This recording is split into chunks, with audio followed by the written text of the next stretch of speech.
आपलं स्वागत आहे या 7 भागांच्या व्हिडिओ सिरीज मध्ये, ज्याचं नाव आहे भारतीय लोक LIC पेन्शन प्लॅनवर एवढं प्रेम का करतात. पहिल्या 4 व्हिडिओमध्ये आपण बघितलं की भारतीय लोकांना पेन्शनसाठी काहीतरी योजना करण्याची काय जरूर आहे. दुसऱ्यामध्ये बघितलं की व्याजाचे दर बँक फिक्स डिपॉझिटमध्ये कायमच कसे कसे कमी कमी कमी होत जात आहेत आणि होतील, आणि सरकारी हमी मर्यादित कशी आहे. तिसऱ्या व्हिडिओमध्ये आपण बघितलं की आपण बँक डिपॉझिट्स फक्त करणार असाल पेन्शनसाठी तर जसं जसं वय वाढेल तसे तसे तुम्हाला कुठल्या अडचणी येतील. आणि चौथ्या व्हिडिओमध्ये आपण बघितलं की LIC पेन्शन प्लॅनचे फायदे काय काय आहेत तुलना केली तर बँक फिक्स डिपॉझिट किंवा बाकीच्या इन्व्हेस्टमेंट स्कीम बरोबर. नमस्कार, मी विवेक गोडसे, LIC एजंट मागील 39 वर्ष, BNI support director and trainer, आणि तुमचं स्वागत आहे विवेक गोडसे मध्ये. LICची जी लगेचच व्याज मिळणारी पेन्शन योजना आहे त्याचं नाव आहे जीवन अक्षय 7, आणि याच्यामध्ये फायद्यांची भरमार आहे.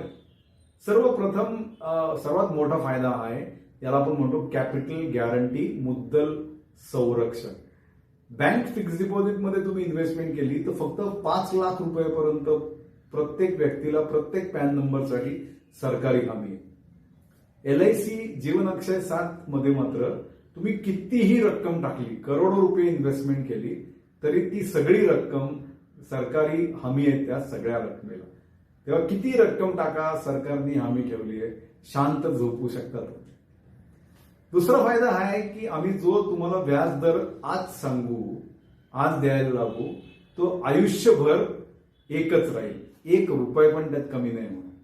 आता ज्या लोकांनी माझ्याकडे या स्कीम मध्ये गुंतवणुकीमध्ये 25 वर्ष झाली त्यावेळेला आम्ही त्यांना 12.7% एवढ्या व्याज दराने स्कीम विकली आहे. त्यांना आम्ही आजही 12.7% वर्षाला देतोय. ही आता ब्लू चिप झाली. एवढे तुम्हाला 2025 मध्ये 12.7% व्याज, गव्हर्नमेंट गॅरंटी आणि गॅरंटी सकट कोणीच देणार नाही. आणि हे लोक आणखीन 15, 20, 25, 30 वर्ष हयात राहिले तर त्यांना ते हयात आहेत तोपर्यंत हाच व्याजदर आम्ही खात्रीने देऊ. हा फार मोठा फायदा आहे. आता या स्कीम मध्ये 25 वयापासून ते 100 वयापर्यंतची कुठलीही व्यक्ती इन्व्हेस्टमेंट करू शकते. जसं जसं वय वाढतं तसं तसे व्याजदर हे प्रत्येक वयाला वाढत जातं. ही योजना आपण एकट्याच्या नावावर पण करू शकतो आणि 2 व्यक्तींच्या नावावर पण करू शकतो. 2 व्यक्ती म्हणजे कुठल्या कुठल्या? पती आणि पत्नी, वडील, मुलगा, आई, मुलगा, बहीण, भाऊ. आता आपण उदाहरण घेऊयात. एखाद्या व्यक्तीचं वय आहे 60, एकट्या माणसाच्या नावावर गुंतवणूक केली तर आम्ही त्याला दरवर्षी 6.4 6.4 एवढा इंटरेस्ट रेट देऊ, आयुष्यभर खात्री असलेला. या माणसा पश्चात त्याच्या नॉमिनीला आम्ही पूर्ण रक्कम परत देऊ. हीच इन्व्हेस्टमेंट जर जॉईंट लाईफ मध्ये केली, जिथे पतीचं वय आहे 60 आणि पत्नीचं वय आहे 55, तर पतीला हयात 63,300 रुपये एवढं व्याज मिळेल. व्याजदर पडेल 6.33%. पतीच्या पश्चात पत्नीला तितकंच व्याज 63,300 रुपये 6.33% तिच्या आयुष्यभर मिळेल, आणि जो कोणी त्यांचा नॉमिनी असेल 10 लाख रुपये परत मिळतील. आता आपण हेही एक महत्वाची गोष्ट लक्षात घ्या की जर नॉमिनी भारताच्या बाहेर असेल एखाद्या व्यक्तीचा, नॉन रेसिडेंट इंडियन म्हणून किंवा FNIO foreign national of Indian origin, तर असे नॉमिनी असतील आणि बँकेत फिक्स डिपॉझिट केलं असेल तर नॉमिनीला बँकेत जायला लागतं पैसे क्लेम करायला. आता बऱ्याच वेळा काय होतं, नॉमिनी जेव्हा इथे येतो त्यावेळेला त्याच्याकडे पुरेसा वेळ नसतो. तो इथे असेपर्यंत डेथ सर्टिफिकेट मिळत नाही. जोपर्यंत डेथ सर्टिफिकेट मिळत नाही तोपर्यंत ते बँकेत जाऊन देता येत नाही आणि क्लेम पेपर सबमिट करता येत नाही.